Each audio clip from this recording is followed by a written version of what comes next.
भारत माता की, भारत माता की, भारत माता की। श्री सीमेंट के इस नए प्लांट के उद्घाटन कार्यक्रम में समारोह में उपस्थित उत्तर प्रदेश सरकार में औद्योगिक विकास के मंत्री श्री नंद गोपाल गुप्ता नंदी जी, उत्तर प्रदेश सरकार के पूर्व मंत्री विधान परिषद के सदस्य डॉक्टर महेंद्र सिंह जी, माननीय विधायकगण श्री विपिन कुमार डेविड जी, सतपाल सिंह राठौर जी, वीरेंद्र सिंह लोधी जी, विधान परिषद सदस्य श्री आशीष यादव जी, भारतीय जनता पार्टी के जिला के अध्यक्ष श्री संदीप जैन जी,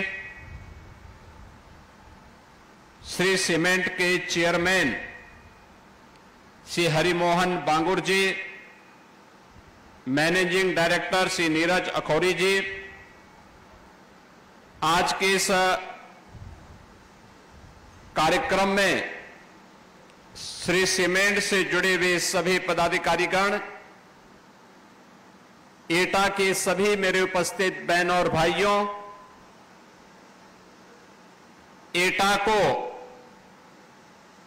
आज उत्तर प्रदेश शासन की डबल इंजन की सरकार की नई औद्योगिक नीति के अंतर्गत श्री सीमेंट के रूप में एक नई उपलब्धि आज हासिल हो रही है। इस नए निवेश को जमीनी धरातल पर उतरने और इसके शुभारंभ के अवसर पर संपूर्ण एटावासियों को, बांगर परिवार को, श्री सीमेंट परिवार को मैं हृदय से बधाई देता हूं, अपनी शुभकामनाएं देता हूं। बहनों और भाइयों, जब सरकार की नीति स्पष्ट हो, नियत साफ हो, अपराध और अपराधियों के प्रति जीरो टॉलरेंस की नीति के तहत कार्य करने की दृढ़ इच्छा शक्ति हो, तो परिणाम विकास के ऐसे ही आते हैं जैसे आज एटा में हम सबको देखने को मिल रहा है। याद करिए, आज से 8 वर्ष 9 वर्ष पहले एटा की क्या स्थिति थी। ये वही एटा है जहां पर माफिया और अपराधियों का बोलबाला था। गरीबों की जमीनों पर दुर्दांत माफिया सत्ता के संरक्षण में काबिज हो जाते थे।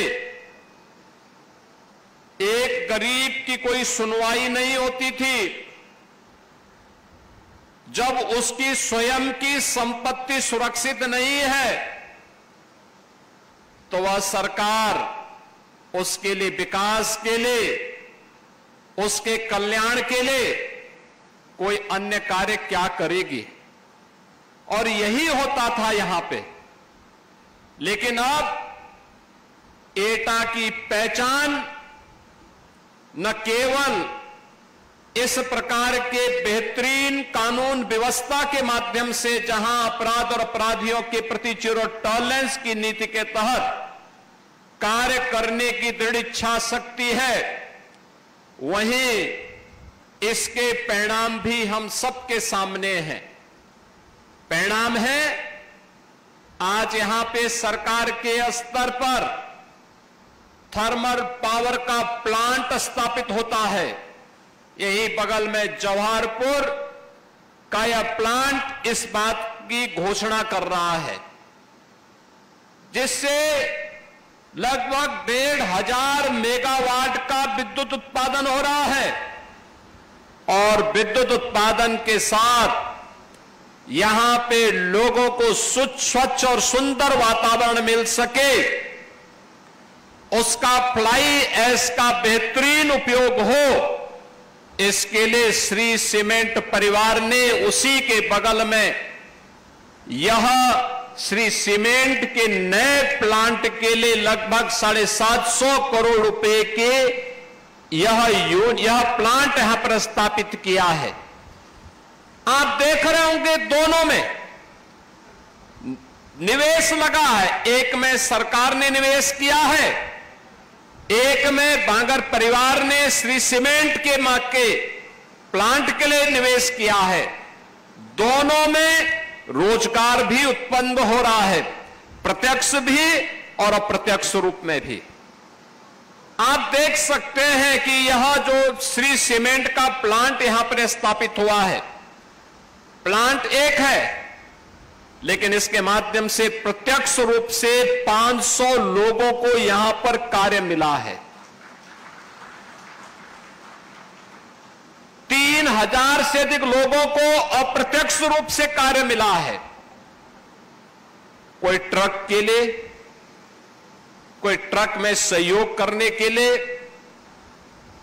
और इसके बाद जहां जहां पर इन लोगों ने इस सीमेंट को बेचने के लिए अपने स्वयं के लोग स्थापित किए होंगे, वहां के व्यापारियों को भी अपने व्यापार को आगे बढ़ाने के लिए श्री सीमेंट ने एक अवसर दिया है। ऐसे सैकड़ों लोगों के लिए नए रोजगार के अवसर उपलब्ध करवाने की आवश्यकता, और यही है विकसित भारत की आधारशिला, यही है आत्मनिर्भर भारत की आधारशिला। याद करिए, आप में से बहुत सारे लोग ऐसे होंगे जिन्होंने अपना बचपन देखा होगा, तब सीमेंट कंट्रोल से मिलता था। यानी अगर आपकी पहुंच है तो एक बोरा सीमेंट किसी प्रकार से मिल पाती थी। ये कांग्रेस के समय की बात है। उस समय लोगों के लिए सुविधाएं नहीं थी, घर बनाना कठिन था, लोग चोरी छिपे सीमेंट खरीदते थे। विकास कैसे होता है? कांग्रेस हो या समाजवादी पार्टी, इनकी दृष्टि सबका साथ और सबके विकास के प्रधानमंत्री मोदी जी के विजन के अनुरूप नहीं थी। एक संकुचित दृष्टि इन दलों की होने के नाते इन लोगों ने साथ तो सबका लिया, लेकिन विकास अपने परिवार का किया, अपने परिवार के लिए किए। परिणाम क्या था? प्रदेश भी और देश भी पिछड़ता गया, गरीबी बढ़ती गई, अराजकता उनके गुंडों के द्वारा बढ़ती गई, न व्यापारी सुरक्षित था, न बेटी सुरक्षित थी, और उस अराजकतापूर्ण माहौल में, दंगाग्रस्त प्रदेश में या देश में कौन व्यक्ति अपनी जान को दांव पे लगाता? ये नहीं हो पाता था। याद करिए, जब ये देश आजाद हुआ था 1947 में, 1947 से लेकर के 1960 तक यह देश दुनिया की छठी अर्थव्यवस्था थी, छठी अर्थव्यवस्था थी। उससे पहले जब हम 17वीं सदी में जाते हैं, 17वीं 18वीं सदी में यह देश दुनिया की नंबर 1 की अर्थव्यवस्था थी। याद करिए, पहले मुगलों ने लूटा, फिर अंग्रेजों ने तबाह किया, और जो कुछ बचा रह गया था वह मुगलों और अंग्रेजों के बाद कांग्रेस ने और समाजवादी पार्टी ने तबाही का नया मंजर पैदा करके देश के सामने और प्रदेश के सामने पहचान का संकट खड़ा कर दिया था। याद करिए, 1960 तक जो देश जो देश दुनिया की छठी अर्थव्यवस्था रही हो, वह देश 2014 तक आते आते आगे बढ़ने की बजाय दुनिया के अंदर हमारा स्थान अब 6 से 11वें स्थान पर आ गया। 11वें में प्रधानमंत्री मोदी जी के समय 11वें स्थान की अर्थव्यवस्था होने के बाद जब मोदी जी ने प्रयास प्रारंभ किया, विकास के माध्यम से एक मंत्र देशवासियों को दिया कि विकास सबका होगा, साथ सबका लेंगे, बिना भेदभाव के हर एक जगह का विकास करेंगे। परिणाम आया, आज भारत दुनिया की चौथी बड़ी अर्थव्यवस्था बन गई है और आने वाले 2 वर्ष में भारत दुनिया की तीसरी बड़ी अर्थव्यवस्था होगा। भारत का तीसरी बड़ी अर्थव्यवस्था होने का मतलब दुनिया के सामने भारत की एक उज्जवल छवि दुनिया के सामने भारत की ताकत का एहसास कराएगा। दुनिया के सामने भारत के लिए, अपनी भारत के नागरिकों के लिए पहचान का संकट नहीं खड़ा होगा। भारत ने अगर इस यात्रा को आगे बढ़ाया है तो उत्तर प्रदेश ने भी अपनी इस यात्रा को प्रधानमंत्री मोदी जी के मार्गदर्शन में सफलतापूर्वक आगे बढ़ाने में मदद की और उसे आज जिस बात का हकदार उत्तर प्रदेश था, उत्तर प्रदेश को उसकी उस स्थिति तक पहुंचाने के लिए भरपूर प्रयास किया। पिछले 8 वर्ष में डबल इंजन की भारतीय जनता पार्टी की सरकार के प्रयासों का सुपरिणाम है कि प्रदेश, जब हम लोग आए थे 2017 में, यह उत्तर प्रदेश देश के अंदर 7वें स्थान पर गिना जाता था और आज उत्तर प्रदेश देश के अंदर नंबर 2 की अर्थव्यवस्था बन चुका है। बहनों और भाइयों, यह तब हो पाया जब सुरक्षा का वातावरण था। इन गुंडों के खिलाफ, सत्ता पोषित गुंडों के खिलाफ, पेशेवर माफियाओं के खिलाफ जब कार्रवाई हुई तो उस कार्रवाई का परिणाम था कि निवेशकों में एक नई आशा की किरण फूटी। उनको लगा कि नहीं, अब हम सुरक्षित हैं। दंगाइयों के खिलाफ कार्रवाई की गई तो प्रदेश के अंदर लोगों के मन में एक विश्वास पैदा हुआ कि हमें विकास की बात करनी है। और जब यह देश विकास के पथ पर अग्रसर हो, उत्तर प्रदेश अपने आप को उससे अलग नहीं कर सकता है, क्योंकि देश की आबादी का हर 6ठा व्यक्ति उत्तर प्रदेश में निवास करता है। हम उससे अपने आप को अलग नहीं कर सकते और इस दृष्टि से पिछले 8-8.5 वर्ष के अंदर जो विकास उत्तर प्रदेश के अंदर हुआ है, आज उसने उत्तर प्रदेश को एक पहचान दी है। उत्तर प्रदेश आज उस दिशा में तेजी के साथ आगे बढ़ा है। आज उसी का परिणाम है कि 17 के पहले जिस प्रदेश में कोई निवेश नहीं आता था, जो निवेश था वो यहां से भाग रहा था, आज वही प्रदेश अपने यहां 45 लाख करोड़ रुपए के निवेश के प्रस्ताव लाने में सफल होता है।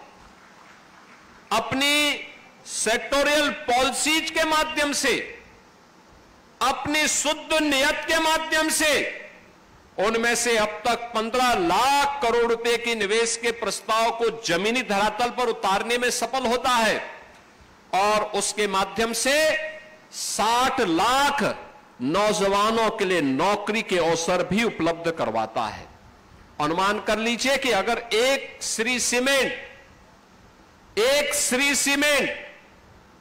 3500 लोगों को प्रत्यक्ष और अप्रत्यक्ष रूप से नौकरी और रोजगार दे सकता है, कोई कारण नहीं कि प्रदेश के अंदर 15 लाख करोड़ रुपए के निवेश के प्रस्तावों के माध्यम से 60 लाख नौजवान नौकरी और रोजगार न पा सकते हो। पाया है और आगे भी जो निवेश के निरंतर प्रस्ताव प्राप्त हो रहे हैं, इसमें भी नौकरी की नई संभावनाओं को आगे बढ़ाने का कार्य किया जा रहा है।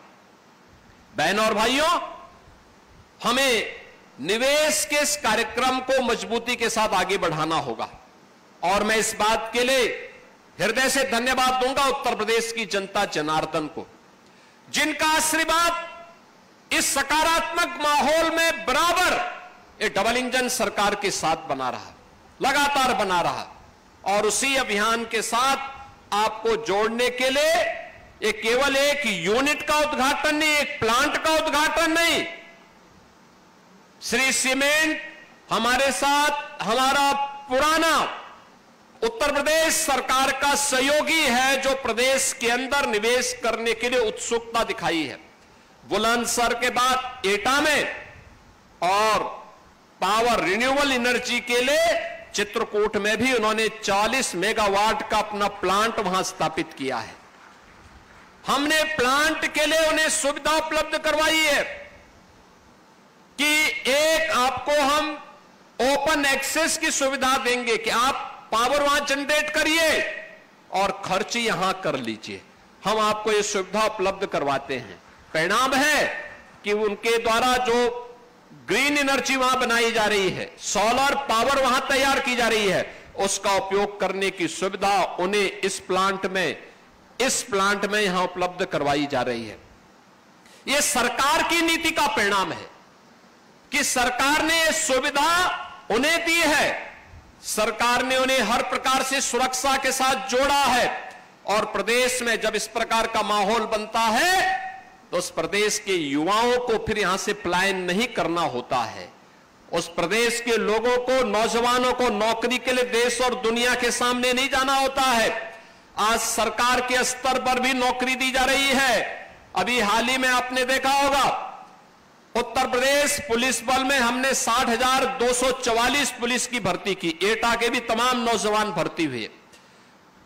उन नौजवानों को आज अपने ही प्रदेश में बिना भेदभाव के नौकरी मिल रही है, बिना चेहरा देखे हुए नौकरी मिल रही है।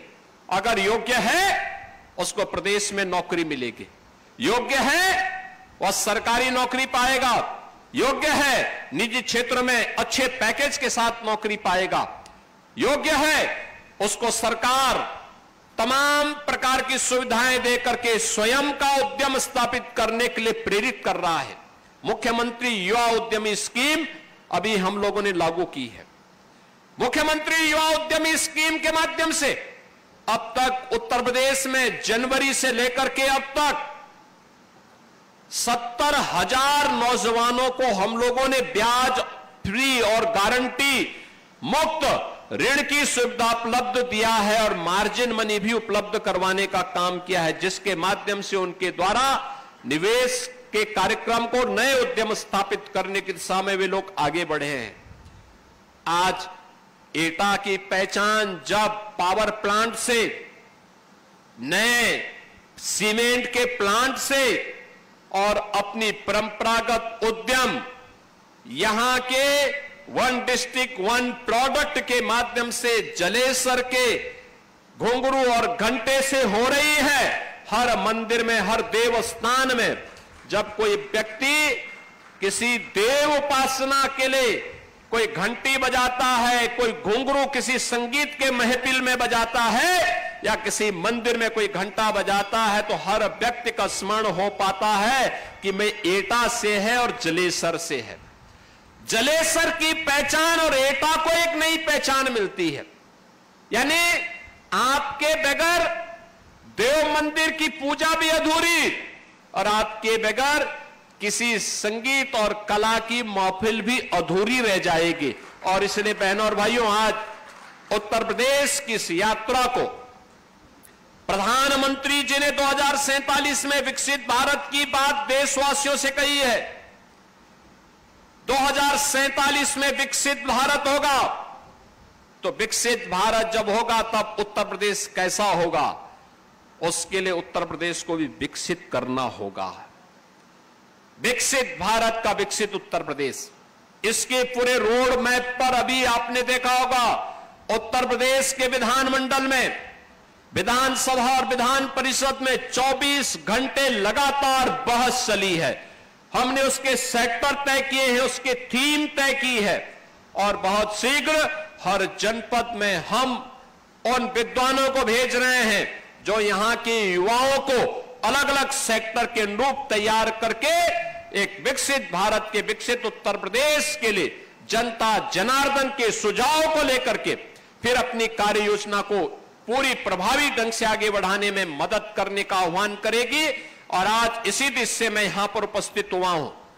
मेरे लिए प्रसन्नता का विषय यह भी है कि श्री सीमेंट केवल एक प्लांट नहीं है सीमेंट का, इसके द्वारा अपने सीएसआर के मद से लोक कल्याण के अनेक कार्यक्रम किए जा रहे हैं और उसमें से एक है भारत के सेना के, अर्धसेना के और उन शहीद परिवारों के लिए जिन परिवारों ने देश की सुरक्षा के लिए अपनी शहादत दी है, उन परिवारों के उत्थान और उनके कल्याण के लिए भी श्री सीमेंट फ्री में सीमेंट उपलब्ध करवाने का काम करता है। अकेले इस यूनिट ने अब तक 183 परिवार को सीमेंट उपलब्ध करवाने का काम किया है। ये चीजें दिखती हैं कि हम केवल व्यवसाय नहीं कर रहे हैं, हम रोजगार भी दे रहे हैं और अपने राष्ट्रीय उत्तरदायित्व का भी निर्वहन कर रहे हैं, जिससे अगर कोई नौजवान देश की सीमाओं की सुरक्षा करते हुए, देश की आंतरिक सुरक्षा करते हुए अगर अपने आप को बलिदान किया है तो हम उसके परिवार का संबल बनेंगे। जब ये बात हर भारतीय के मन में आएगी तो बहनों और भाइयों, फिर भारत की सेना के जवानों का शौर्य और पराक्रम उसी प्रकार से बोलेगा जैसे ऑपरेशन सिंदूर के अंदर हमने देखा है कैसे भारत के बहादुर जवानों ने दुश्मन के दांत खट्टे करके उसे चिल्लाने के लिए मजबूर कर दिया था। और यह तब होता है जब पूरा देश उनके साथ खड़ा होता है। बहनों और भाइयों, आज के इस अवसर पर मैं श्री सीमेंट को इस बात के लिए आश्वस्त करता हूं कि उत्तर प्रदेश सरकार ने अपनी पॉलिसी के अंतर्गत इस प्रतिष्ठान के साथ जो भी वायदे किए हैं उसे ससमय आगे बढ़ाने का कार्य करेगा। और मैं भी इस बात के लिए आपको आश्वस्त करता हूं, एटा आज विकास के जिन बुलंदियों को लेकर के यहां के जनप्रतिनिधियों की रुचि के कारण आगे बढ़ रहा है, आधुनिक इंफ्रास्ट्रक्चर के साथ, 4 लेन की कनेक्टिविटी के साथ, लोक कल्याण के तमाम कार्यक्रम, चाहे वह किसानों के लिए हो, युवाओं के लिए हो, उद्यमियों के लिए हो, महिलाओं के लिए हो, उन सभी को उसी मजबूती के साथ आगे बढ़ाने का हम कार्य करेंगे। एक बार फिर से श्री सीमेंट परिवार को, एटा को इस उद्यम के लिए चयन करने के लिए हृदय से धन्यवाद देता हूं और मजबूती के साथ इसको यहां पर अपने निवेश को लागू करने के लिए हृदय से धन्यवाद देता हूं। एटा वासियों को, यहां के जनप्रतिनिधियों को इस निवेश की बधाई देता हूं और जो कार्मिक यहां काम कर रहे हैं उनके लिए मेरा आह्वान होगा कि कर्म ही पूजा होनी चाहिए। मेहनत करेंगे, उद्योग फलेगा फूलेगा, आगे बढ़ेगा।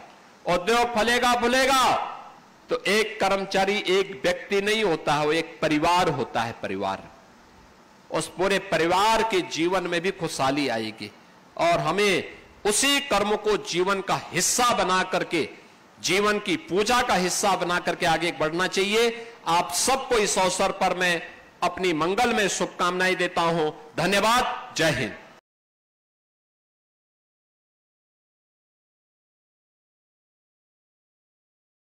एंड तक वीडियो देखने के लिए धन्यवाद।